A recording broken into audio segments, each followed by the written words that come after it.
Telugu Desam party చరిత్రలో సువర్ణాక్షరాలతో 2024 ఎన్నికలు లిఖించబడతాయని TDP అధినేత నారా చంద్రబాబు నాయుడు అభివర్ణించారు. ఉండవల్లి నివాసంలో బుధవారం మీడియాతో చంద్రబాబు మాట్లాడారు. ప్రజలు గెలవాలి, రాష్ట్రం నిలబడాలి అనే ధ్యేయంతో భావి తరాల భవిష్యత్తును దృష్టిలో ఉంచుకొని తాము ముందుకు వెళ్లామని అన్నారు. వైసీపీ పాలనలో ప్రజాస్వామ్య వ్యవస్థలన్నీ తీవ్రంగా ఇబ్బందులు ఎదుర్కొన్నాయని, రాజకీయాల్లో ఎవరూ శాశ్వతం కాదని, సక్రమంగా పనిచేస్తేనే ప్రజలు ఆదరిస్తారని చెప్పారు. తమ పార్టీ కార్యకర్తల త్యాగాల ఫలితంగానే ఈ రోజు ప్రజాస్వామ్యం గెలిచిందని కొనియాడారు. ముందు మీడియాకి అదే మరి రాష్ట్ర ప్రజలందరికీ ధన్యవాదాలు. శిరస్సు వంచి నమస్కారాలు తెలియజేస్తున్నా. ఎందుకంటే నా సుదీర్ఘమైన రాజకీయ యాత్రలో ఈ 5 సంవత్సరాలు చూసిన ప్రభుత్వాన్ని నేను ఎప్పుడూ చూడలేదు. ఒక రంగం అని కాదు, ఒక వ్యవస్థని కాదు, ప్రజాస్వామ్య వ్యవస్థలన్నీ ఏ విధంగా ఇబ్బంది పడ్డాయో, ఏ విధంగా నిర్వీర్యం చేశారో మనం అన్ని చూశాం. అయితే మా ధ్యేయం ఒకటే, ప్రజలు గెలవాలి, రాష్ట్రం నిలబడాలి. దీనికోసం ఎన్ని త్యాగాలైనా సరే చేసి మళ్లీ భావి తరాల భవిష్యత్తు కోసం ముందుకు పోవాలని చెప్పి వెళ్ళాం. నేను చాలా ఎన్నికలు చూశాం. 10వ ఎన్నిక నిన్న. అంటే ఇన్ని ఎన్నికలు చూసినా, అంటే ఎన్నికలు చూడడమే కాకుండా ఈ ఎన్నికలన్నీ at the helm of affairs ఉండి ఎప్పటికప్పుడు సమీక్షలు గాని ఇవన్నీ నిర్వహించడం కూడా చేశాం. రాజకీయాల్లో ఒడికిదుడుకులు సాధారణంగా ఉంటాయి. ఎవరు శాశ్వతం కాదు. దేశం శాశ్వతం, ప్రజాస్వామ్యం శాశ్వతం, రాజకీయ పార్టీలు శాశ్వతం, అధికారం అశాశ్వతం. రాజకీయ పార్టీలు కూడా సక్రమంగా ఉంటే మళ్లీ ప్రజలు ఆదరిస్తారు. లేకపోతే రాజకీయ పార్టీలు కూడా చాలా పార్టీలు కనుమరుగైపోయినాయి. వ్యక్తులు కనుమరుగైపోయారు, రాజకీయ పార్టీలు కనుమరుగైపోతాయి. కానీ ఇంత హిస్టారికల్ ఎలక్షన్ నేను ఎప్పుడు చూడలా.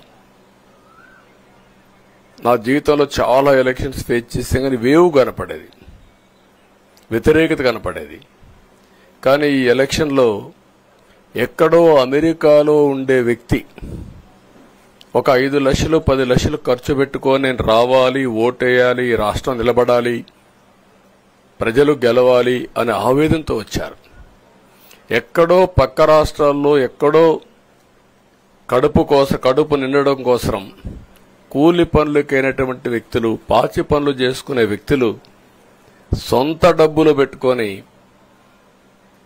నేరుగా ఇక్కడ రైల్వే స్టేషన్లో చూస్తే, బస్టాండ్లో చూస్తే భోజనం కూడా ప్యాక్ చేసుకొని తీసుకొచ్చి ఇక్కడ భోంచేసి ఓటేసే పరిస్థితికి వచ్చారు. ఈ కమిట్మెంట్ని ఏ విధంగా వర్ణించాలో నాకైతే అర్థం కాదు. ఏ విధంగా వాళ్ళని అభినందించాలో కూడా అర్థం కాని పరిస్థితి. అనేక ఎన్నికల్లో అనేక అనుభూతులు చూశాం. కానీ మేము అన్ని ఎన్నికల కంటే ఇది ఒక తెలుగుదేశం పార్టీ చరిత్రలో, ఆంధ్రప్రదేశ్ రాష్ట్ర ప్రజల చరిత్రలో సువర్ణాక్షరాలతో లిఖించదగ్గ ఎన్నిక. ఇది ఒక హిస్టారికల్ ఎన్నిక. ఆగస్టు క్రైసిస్ తర్వాత ఎన్టీ రామారావు గారు పార్టీ పెట్టిన తర్వాత 83లో మేము గెలిచాం. అప్పుడు 200 సీట్లు వచ్చాయి. కొత్తగా పార్టీ పెడతానే ఎన్నికలకు వెళ్లి 9 నెలలు అధికారంలోకి వస్తే 200 సీట్లు వచ్చాయి. 94లో మీరు ఒక్కసారి చూస్తే ప్రజా వ్యతిరేకం వల్ల 3 ముఖ్యమంత్రులు మారడం వల్ల ఆ రోజు మీరు ఎన్నికలు చూస్తే దగ్గర అపోజిషన్ పార్టీకి రిక్వైర్డ్ నెంబర్, అంటే అపోజిషన్ లీడర్గా వచ్చే స్టేటస్ రాకుండా వచ్చాయి. అవన్నిటిని వర్పించే విధంగా ఈసారి ఊహించని విధంగా వచ్చింది. అంటే దానికి కారణాలు నేను ఎక్కువ చెప్పక్కర్లేదు, అనుభవించిన ప్రజలకే అర్థమవుతుంది. మనస్ఫూర్తిగా అభినందిస్తున్నా. అదే సమయంలో 5 సంవత్సరాలు మా కార్యకర్తలు పడిన ఇబ్బందులు, చాలా మంది స్లీప్లెస్ నైట్స్, కంటి నిండా నిద్రపోని పరిస్థితి. అక్కడి నుంచి నేను చూస్తే చాలా కడాన మనిషిని హింస పెడుతూ, నువ్వు ప్రాణంతో బతకాలంటే జై జగన్ అనమంటే జై తెలుగుదేశం, జై చంద్రబాబుని ప్రాణాలు వదిలిన సందర్భం చంద్రయ్య. ఇది తలుచుకుంటే ఆ కమిట్మెంటే, ఆ త్యాగాల ఫలితమే ఈరోజు ప్రజాస్వామ్యాన్ని కాపాడుకోగలిగాం.